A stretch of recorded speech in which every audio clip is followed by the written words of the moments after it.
What's up everybody, welcome to my laboratory where safety is #1 priority.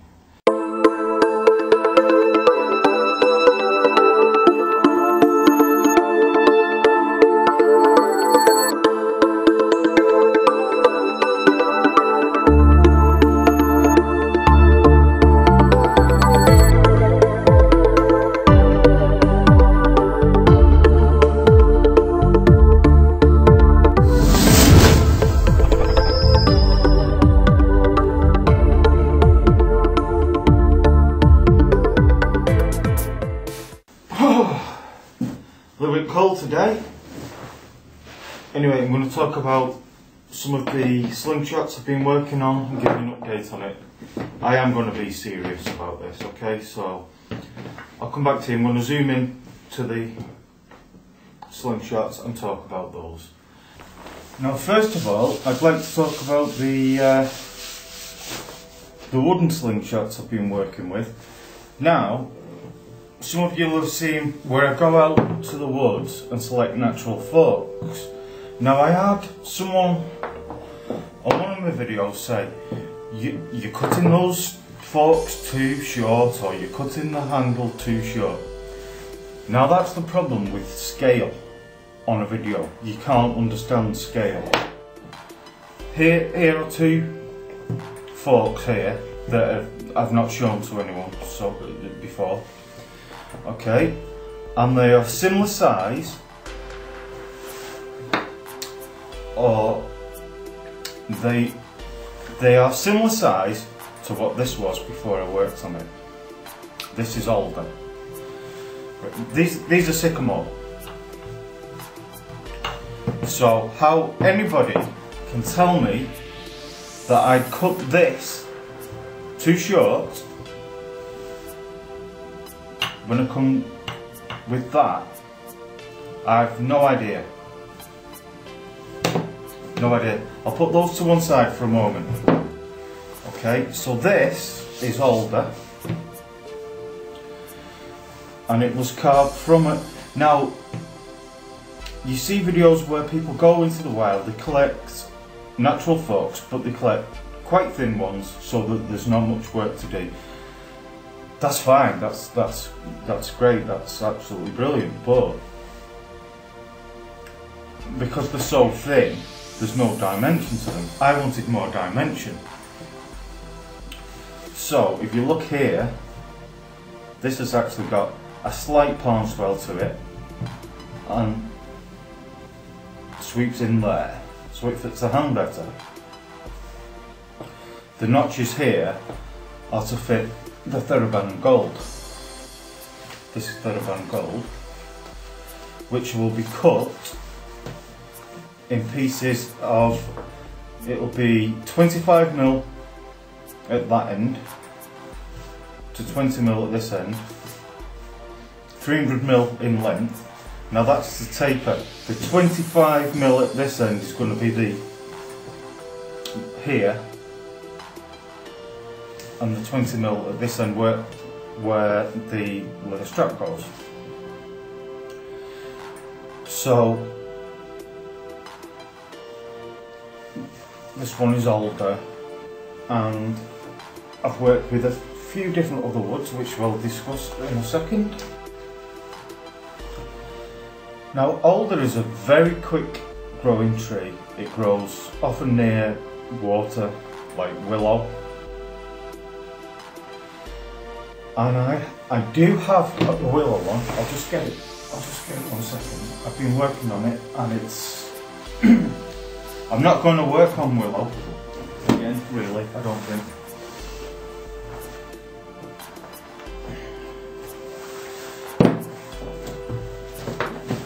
I gave up trying with that. I don't know where the design is for that.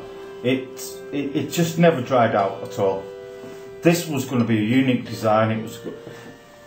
Let me talk about the forks actually. Now here is the footprint of the catapult actually. I start with that's 4 inches by 6 inches or 10 centimetres by 15 centimetres, yeah? And I draw a box and then I make a design. And then I draw templates. There's one. I've made quite a few. There's another. Actually, that's the willow design there. Here's another. Here's another. I designed these myself. So I take with this ash. This is ash. This one. I'll go on about the woods, the different type of wood in a second. Now, obviously, this was very round, like this is now, but I flattened it off slightly. I've got a Dremel type tool with 1/2" drum sanders on it. They're not expensive, it's not an official Dremel one, it's just a cheap copy. I think it was about 20 quid including the bits. I'll show you that in a minute if you want to see it. So I just plane that down a bit so that I can then, it wasn't that template, the template I used for this is over there I think, so that I can then actually draw the template on it and then start carving it in. I've got wood files, I've got rasps and stuff like that. You can do it by hand, but it is better clamping this up in a vise and using the Dremel with the 1/2" sanding drums. Okay, so let's talk about the woods. Alder, very fast growing tree, so you would think quite weak. Well, it's not actually, it is very, very, very strong. But it's a light wood and it's very easy to work, actually. Very easy to work with. And it's very, very strong, but very light. This is close to half the weight of that, even though that one's not finished. But alder, I do recommend to use. So there's the alder. Okay.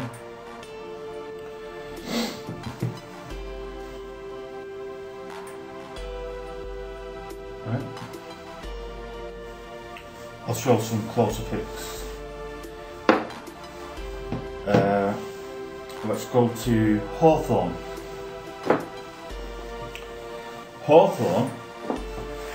There's the hawthorn. Beautiful wood. I recommend using it. That's actually a slow growing tree.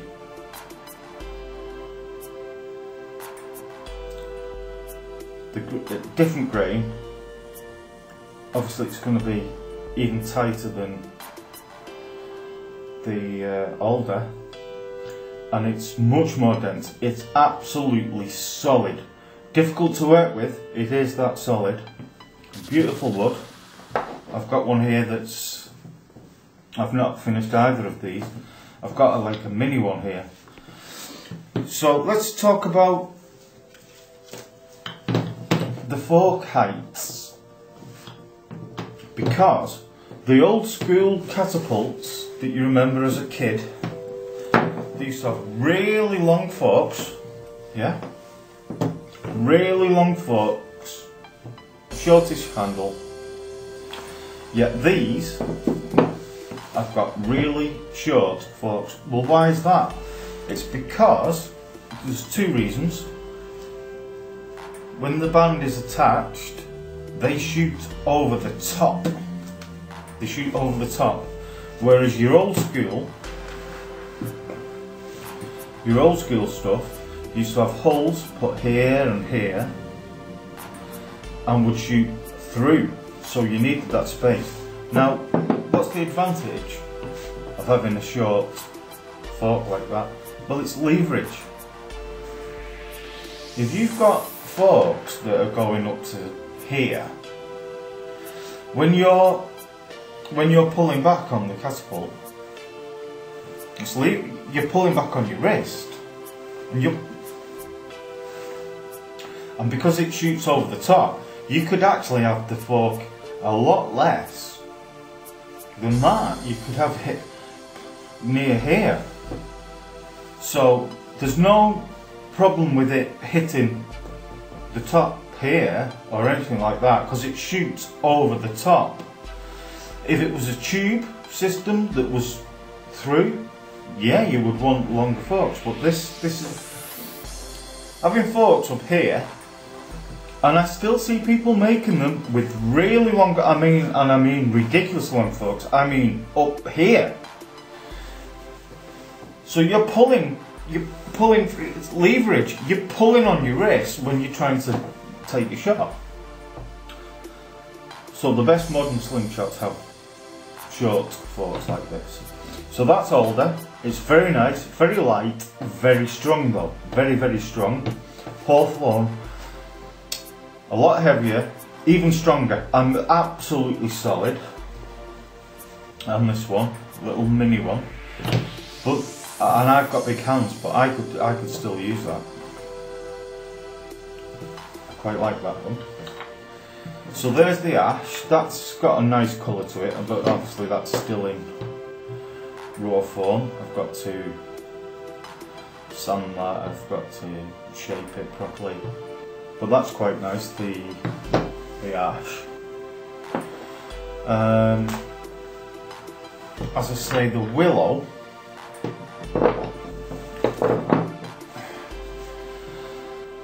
I don't think that's ever going to work.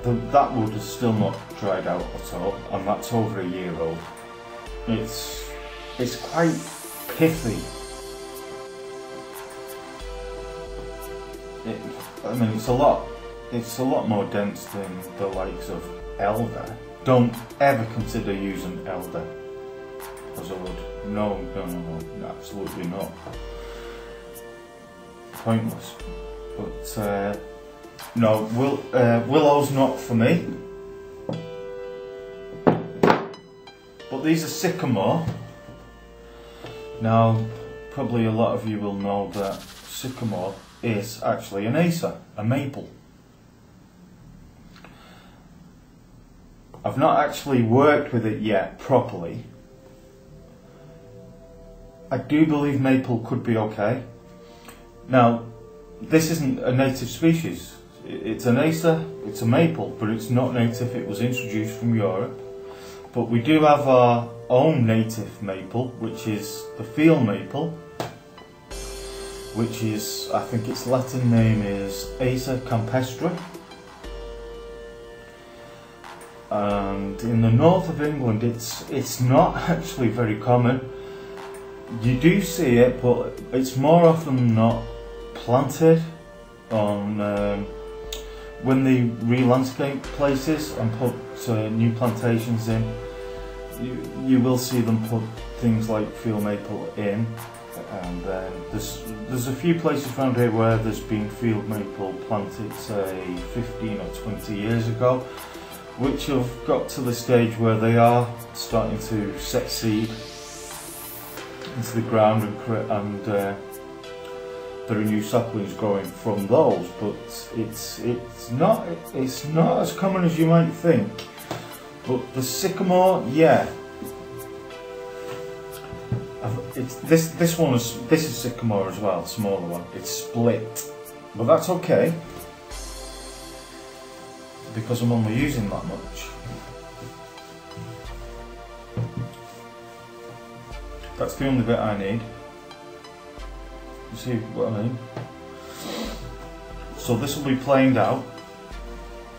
The template drawn in. I will cut round it and then start carving in. So that's those ones.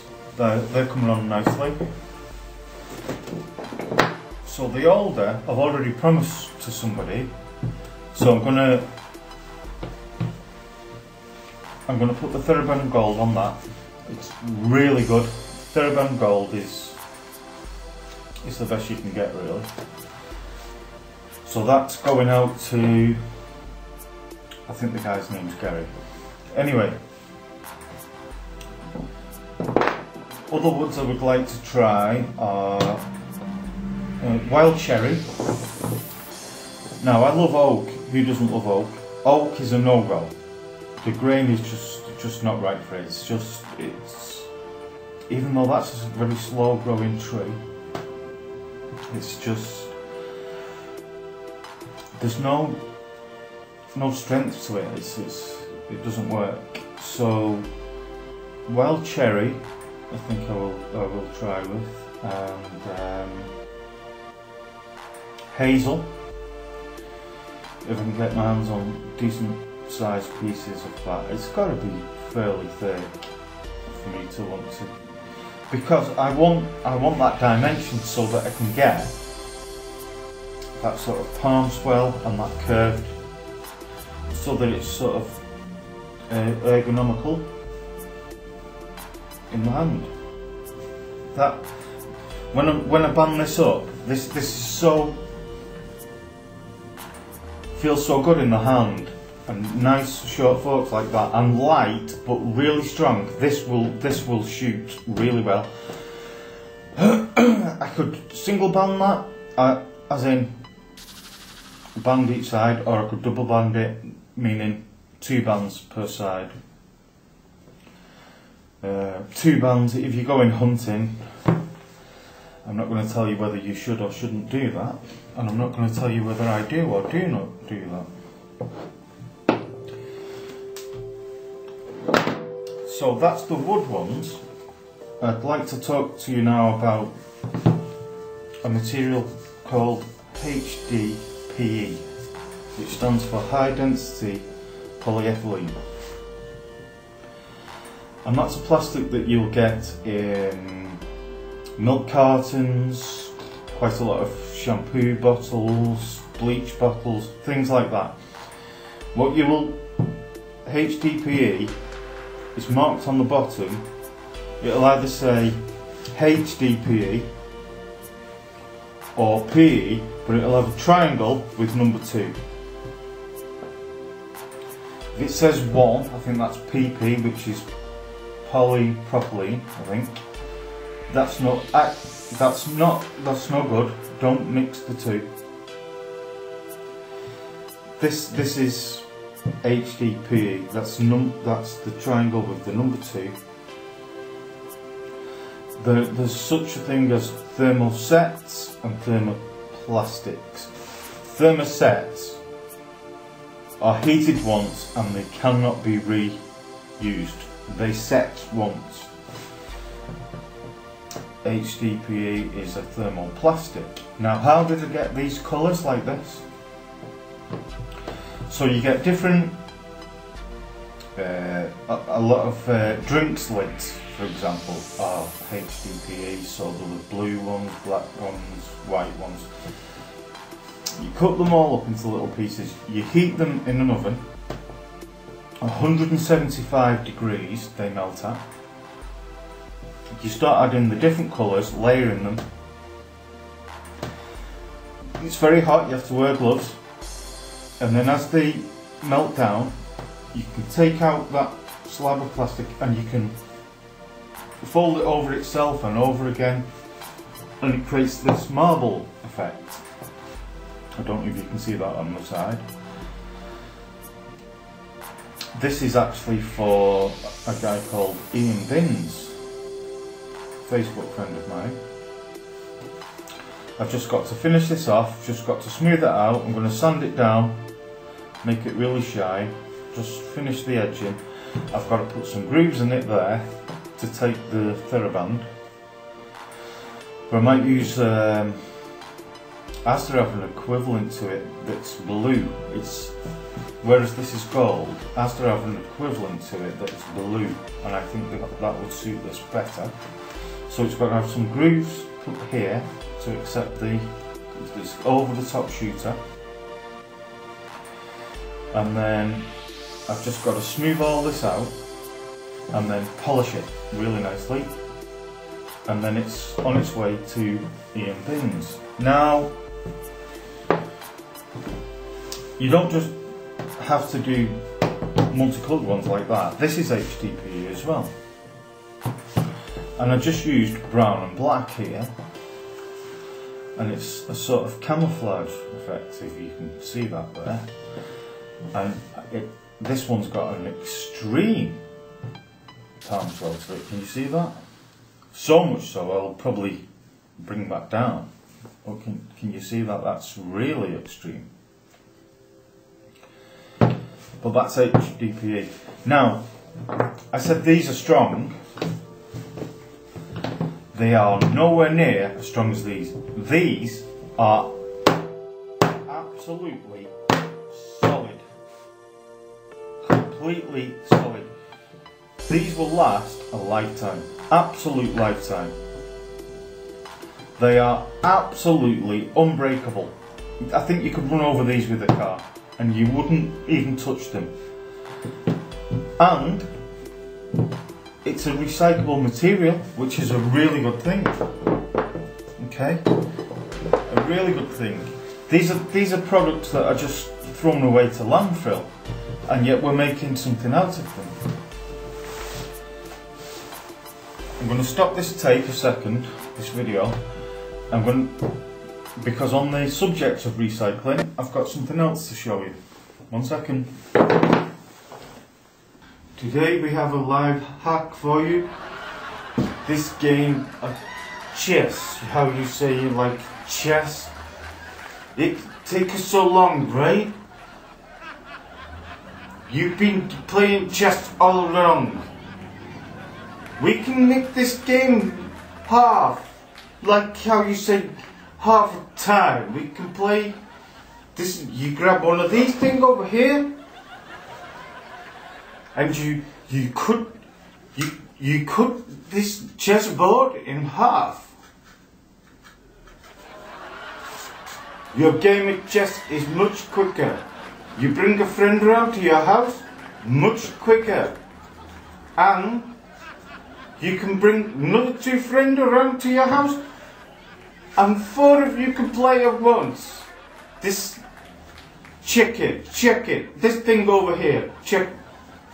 You've been playing chess all... Okay, so there was my local computer shop were thrown away over 30, 40, maybe 50 computer screens from broken laptops. Now, I actually used the circuit boards from inside. There's not that much circuitry inside them, but I create artwork with. I'll probably put a picture up and show you what I do with those. Now, with inside each screen are this sort of silver backing. Yeah, and you can see how I've drawn this out. I've actually bought a guillotine now. I'll show you that in a minute. And I've marked that out with my template. Oh, I've got a template somewhere. But anyway, it's that size, so I mark that out and cut them, right? So, and it took a lot of time, but there you go. And that's the 4x6 footprints, as I was talking about, yeah? So one of my designs would fit there. I need to add a few more sheets. I've got plenty more of them because I want it to be at least as deep as that. I hope the camera can pick that up. I need it to be at least as deep as that so that I can get the same sort of palm swell. But look at this one in effect, yeah? It's going to be, once they are fixed together, and then I draw the design and then start shaping that. What an amazing finish that's going to have. It's just going to look like chrome or something like that. Now then, I don't know if you've heard of Mike Carter. That's actually a brand name, but Mike Carter, in essence, is really a material that is bonded in layers with each other, yeah? Now, to do this, I'm going to use this. It's a fiberglass resin. That's the brand. That's the brand. That's the hardener. So, right, you see that? So between each layer, I will brush some of the resin like that, and then they will all be stuck together and then clamped hard and left to dry for at least 12 hours, something like that. And then it will become one solid piece. And then when I put the template on there and then cut it out and then start shaping it, this is going to be, it's going to look pretty good. And it's recycling. And I've got lots more. I'm going to make at least 2 out of that. And that's it. That's using the fiberglass resin there to band them all together. Now then, you can also use newspaper, denim, old pairs of jeans, whatever, anything like that to layer up my carter. As long as you use something like that to bond it together within layers, and then keep pasting the resin and build up the layer and then clamp it down tight. But also out of those monitors, this is just some of them. There's a lot more downstairs. I can get at least 2 out of each sheet of the perspex.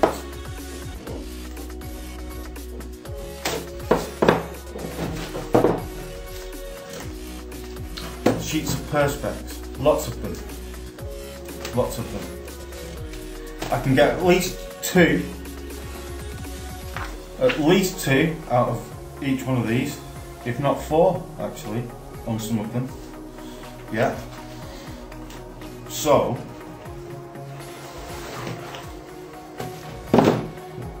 you imagine that. There's some resin still stuck on it. So you imagine those. That's going to, when they're bonded together and the shape like that, that's going to be sort of like a clear, well, milky-ish, really brilliant effect. But I won't be using this to bond those together. I'll be using this, a hard plastic glue. Especially for plastics like perspex that will bond it together. I'm going to go through at least another 3 of these to bond these together, just to make one slingshot. But it's something different. Here's another sheet of it. You know, it's really interesting material, and when they're bonded together, and obviously I put one of these templates on it, cut round it and start shaping it, but then put in the dimension around it. They're going to be very interesting. I'm making some new designs. I'm not just going to use these ones. I designed these myself.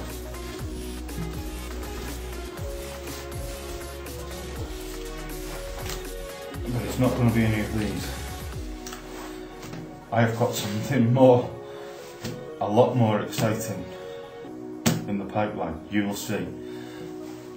A lot more impressive than these. Even though these are quite decent designs. So I'm really looking forward to these perspex ones, and I think these silver, I think these are going to look absolutely brilliant. Yeah, they're just like silver sheets at the moment, but there's going to be one whole piece really bonded tightly together, and when that starts to be carved, that is going to look amazing. I have got, let's put these out of the way.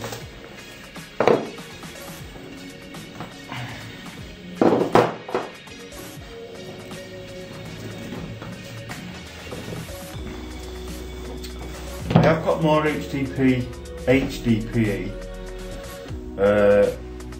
in the works. I've got a whole new slab of it that will make at least 2 slingshots. It's quite a lengthy process. I will make a video on how to do it if people want to know how to do it. It's a good thing for quite a few reasons. Yeah, it can be quite costly to heat it in the oven, but it's recycling and it is strong as you can't break it. That's a lifelong slingshot. Absolutely solid. This is strong, but it can't compete to that. You will never ever break that. So, and obviously you can just have, if you just want a plain black one, you can have a plain black one or a plain blue or a plain white, whatever you want. You don't have to create these colours, but it's nice to play around with the colours, I think. I like the camo thing. There's another one I've got that's going to be, that's brown, that's black and brown, but I've got one that's going to be black, brown and green, and a different shades of this one. But I call this the tarantula. You might see why there. So there's more of those coming, and I'll probably do a separate video if anyone wants to know how to create these. There is quite a bit of work involved, but there's certainly going to be more of the wooden ones. So I've got these sycamore. I've never worked with sycamore. I'm getting the feeling this should be okay. It's pretty solid. I would think it's going to be okay.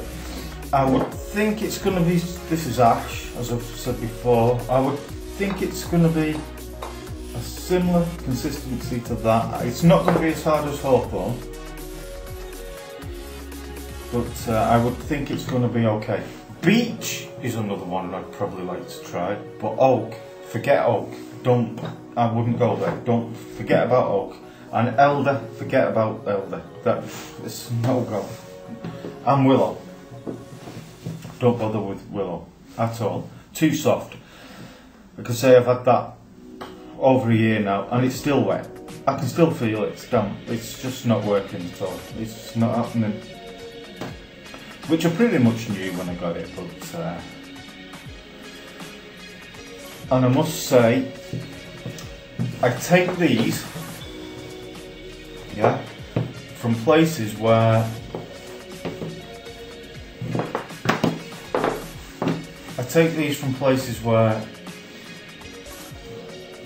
the trees are overgrown and the branches that are overgrowing, and that so I'm not damaging the tree, because I am a man of nature and I do consider nature conservation. So there you go.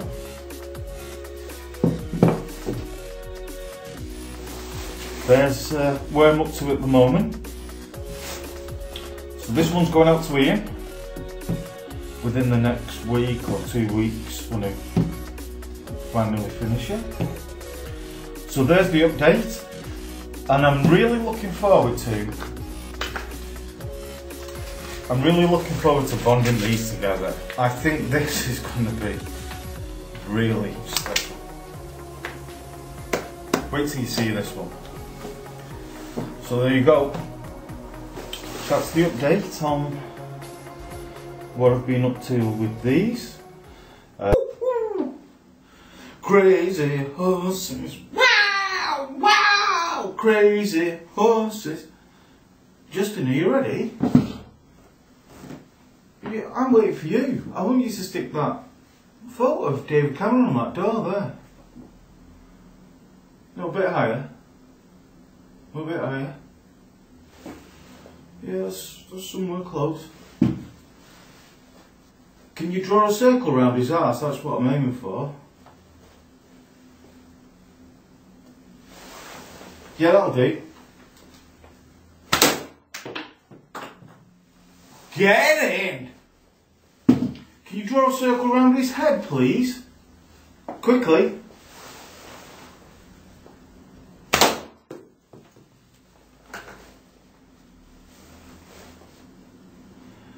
Fucking hell.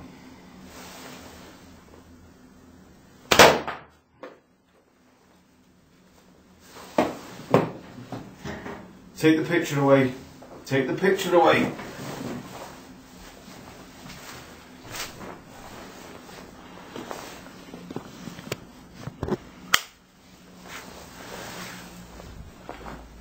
David Cameron, it's a good job you weren't fucking stood there, innit? That was just with a fucking catapult, you daft cunt.